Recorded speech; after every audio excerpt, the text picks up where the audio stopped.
वहां पे जो पावर का यूज है जिस अंदाज से किया जा रहा है वो एक और अलार्मिंग फैक्टर है। ये जो सारा कुछ हो रहा है ये जमीन के टुकड़े के लिए नहीं हो रहा। बहुत से लोग इस बात को एक तरीके से इंटरप्रेट कर रहे हैं कि चंद किलोमीटर का एक जमीन का टुकड़ा है जिसके लिए ये सब कुछ हो रहा है, बट ये जो कुछ इस वक्त फलस्तीन में हो रहा है, जो कुछ वहां पे एक माहौल क्रिएट हुआ है, ये इससे कई ज्यादा बढ़ के ये आप कह लें कायद की जंग है, ये कह लें नजरिए की जंग है, इसमें बहुत कुछ शामिल है। इस सवाल से गुफ्तगू करने हमारे साथ ज्वाइन करें सीनियर साहब तजका जनाब MM आलम साहब। इनसे भी जरा जानने की कोशिश करेंगे जो फलस्तीन में इस वक्त जो कुछ हो रहा है और जो इस वक्त रिसेंट डेवलपमेंट है उसमें इसराइल कहां पे मौजूद है और हमास और फलस्तीनी अवाम कहां पे मौजूद है। MM आलम साहब अस्सलाम वालेकुम। जी वालेकुम अस्सलाम। सर प्लीज एलैबोरेट कर सकें कि जो इस वक्त हो रहा है, क्योंकि पूरी दुनिया इस वक्त इस शहर में जकड़े हुए कि आगे ना जाने क्या होगा, इस सूरत हाल कहीं बेकाबू ना हो जाए। ऑलरेडी पूरी दुनिया ने यूक्रेन और रशिया वॉर की वजह से काफी सफर किया है और अगर यहां पे एक और महाज खुल जाता है तो वो किसी भी तौर पर ओवरऑल दुनिया की इकोनॉमी के लिए अच्छा ना होगा।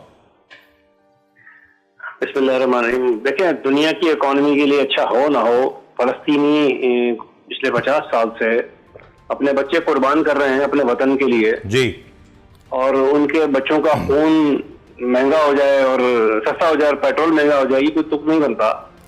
देखिए, फलस्तीनी एक मुतालबा रखते हैं सामने, उसमें अक़वाम मुत्तहिदा ने भी करारदादें पास की हैं, लेकिन फलस्तीनी महसूस किया कि दुनिया इसराइल को बहुत ताकतवर समझ रही है, जिसका एक सैंपल सामने आया एग्जाम्पल कि UAE ने जो है उसे तस्लीम किया, बाकायदा वहाँ आर्म्स रफ्त शुरू हो गई, फिर दीगर ममालिक भी इसमें शामिल हुए।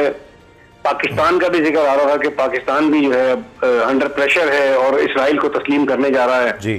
सऊदी अरब के बारे में कहा जा रहा था कि इसी हफ्ते में जिसमें ये मार्का शुरू हुआ है फलस्तीन का जी, सऊदी अरब ने वहां विजिट करना था उस खित्ते का जी, तो सऊदी अरब की तरफ से भी नरमी दिखाई गई। तो फलस्तीन के जो रहनुमा हैं, उनकी तंजीम हमास के जो रहनुमा हैं, उन्होंने महसूस ये किया कि मुसलमान ये समझ रहे हैं कि फलस्तीन कोई इसराइल को बहुत बड़ी ताकत है और इसराइल के बगैर हम अरब में सुकून से रह नहीं सकते, बिजनेस कर नहीं सकते। और इसराइल को बहुत बड़ा चढ़ा के अमेरिका ने पेश किया। असल तो इसराइल बगल बच्चा बदमाश है अमेरिका का। इसराइल की तो कल ही खोल दी, इसराइल की तो हकीकत खोल दी ना हमास ने कि ना उसके पास इंटेलिजेंस निजाम है, ना उसके पास वो ताकत है। टेरिबल फेलियर ऑफ इंटेलिजेंस और टेरिबल फेलियर ऑफ टेक्नोलॉजी। जी, तो वो जो जहनों पे छाया हुआ था इसराइल का, अरब ममालिक पे भी, पाकिस्तानी हुक्मरानों के भी, पिछली हुकूमत जो देखें इमरान खान की हुकूमत थी उसमें भी बार बार जो अरकान असम्बली से तकरीर कराई जाती थी कि इसराइल को तस्लीम करो तो हमारी मईशत अच्छी हो जाएगी, इसराइल को तस्लीम करो तो हम ताकतवर हो जाएंगे, इसराइल को तस्लीम करो तो हमें इतना फायदा हो जाएगा। तो हमास ने इस चीज को महसूस किया कि मुसलमान जो है इसराइल से ताइब हो चुके हैं, मरूब हो चुके हैं, जिसको इंग्लिश में कह लेके इंस्पायर हो गए हैं कि इसराइल बहुत ताकतवर है और बहुत टेक्नोलॉजी के लेस एक मुल्क का नाम इसराइल है। तो हमास ने ये हमला करके इसराइल को तो नेकेट कर दिया कि इसराइल जो है ना उसके पास कोई इंटेलिजेंस का निजाम है, ना वो ताकतवर है। अब इसराइल सिर्फ एक ही काम कर सकता है कि निहत्ते फलस्तीनियों पर बमबारी करे, जो वो कर रहा है। अब तक वो 500 के करीब शहीद कर चुका है, जिसमें अक्सरियत बच्चों की और औरतों की है। बिल्कुल। अब इसराइल की जो सलाहियत सिर्फ इतनी रह गई है कि वो आम पब्लिक पे बमबारी करे और उन्हें शहीद करे, जबकि हमास ने इसराइल के जर्नैल पकड़े हुए हैं।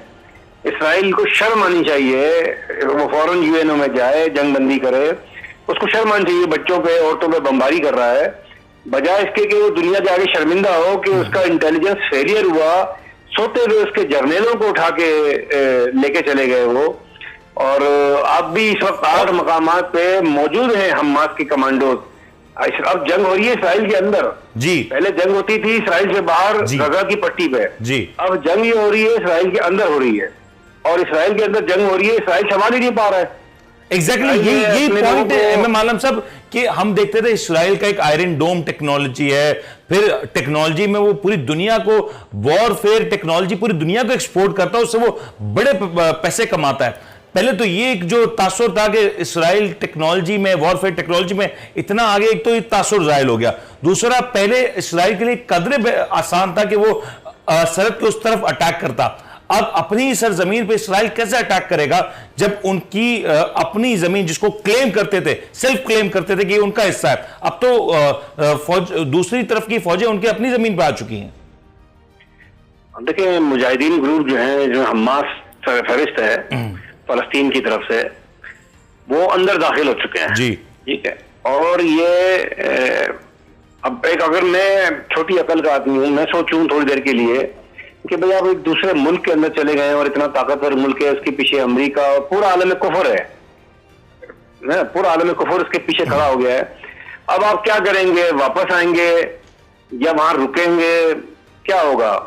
लेकिन जो अगर किसी अच्छे दिफाई तज्जियाकार से आप पूछें तो वो आपको यही कहेगा कि हमास ने जाने से पहले हिकमत अमली बनाई होगी। ऐसा नहीं है कि हमास अंदर कूद गई, अंदर चली गई, उनके जर्नल गिरफ्तार कर लिए, फौजी अफसरान गिरफ्तार, कई सैकड़ों फौजी उनके मार भी दिए। और ये तो बहुत थोड़ी तादाद बताई जा रही है, जो हलाकतों की तादाद आ रही है। इसराइल में 700, इसराइल में बहुत कहीं ज्यादा, इससे ज्यादा तादाद है। और अरबों रुपए की टेक्नोलॉजी, अरबों रुपए का इंफ्रास्ट्रक्चर वो भी खराब हो गया, और उनके जो मशीनरी है वो तबाह कर दी है।